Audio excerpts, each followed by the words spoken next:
মা কি করছো? এই জামা কাপড় মেলছি। এখনো রান্না বসাওনি? এই বসাবো, জামা কাপড়টা মেলেই তারপরে রান্না করব। কি করবে? আজকে করব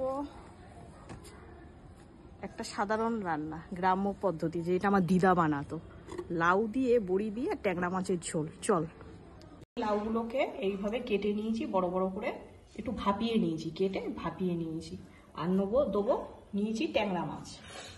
এর মধ্যে এবার নুন হলুদ মাখিয়ে নেবো। মাখিটা গরম হয়ে গেছে, কড়াইটার মধ্যে তেল দিয়ে দিচ্ছি।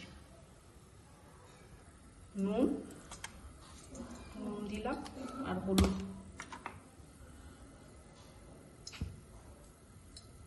দিয়ে মাখিয়ে নেব, ভেজে নেব। বড়িগুলো আমি লাল লাল করে ভেজে নিয়েছি, তুলে নিচ্ছি। ট্যাংরা মাছগুলো ভেজে নেব।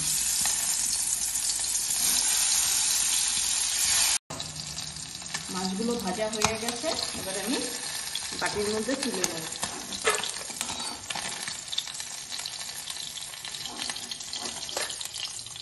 তেল আছে, আর একটু তেল দিয়ে নেব। এটা গরম হয়ে গেছে, এবার দিয়ে দেবো জিরে দিয়ে দিয়েছি। আর এটার মধ্যে আমি টমেটো আর কাঁচা লঙ্কা বেটে বাটা আছে, এই বাটা মশলাটা এবার তেলের মধ্যে দিয়ে এই মশলাটা ভালো করে কষে নেব।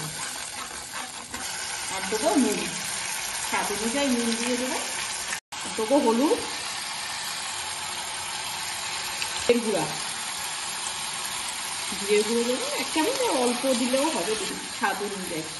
যে মিষ্টি খান সে দেবেন, যে মিষ্টি খান না দেবেন না। আমরা মিষ্টি খাই তাই দিই। কাশ্মীরি লঙ্কা দিয়ে ভালো করে কষে নেবো। কাশ্মীরি লঙ্কাটা দিয়ে এই সব মশলাগুলো যে দিলাম, এই দিয়ে এবার ভালো করে কষে নেবো মশলাটা। যতক্ষণ তেল না ছাড়বে ততক্ষণ কষবো। বন্ধুরা, এই মশলাটা দিয়ে তেল ছেড়ে গেছে, ছাড়া শুরু হয়ে গেছে। এবারে আমি মাছটা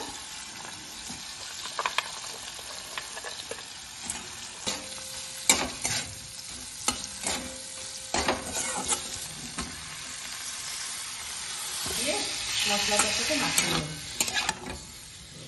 দিচ্ছি। এবার দেবো জল দিয়ে দিচ্ছি। এবারে জল দেওয়া হয়ে গেছে, এবারে একটু ঢেকে দেবো। আস্তে আস্তে আমার ঝোলটা কমপ্লিট হয়ে গেছে। এবারে আমি ধনে পাতা উপর দিয়ে ছড়িয়ে দেবো আর দেবো কাঁচা লঙ্কা। বন্ধুরা, আমার লাউ দিয়ে ট্যাংরা বড়ির ঝোল কমপ্লিট হয়ে গেছে, হালকা পাতলা রান্না। যদি আপনাদের ভালো লেগে থাকে, অতি অবশ্যই আপনারা লাইক, কমেন্ট, সাবস্ক্রাইব করে আমার পাশে থাকবেন। আবার দেখা হবে পরের একটা ভিডিওর সঙ্গে।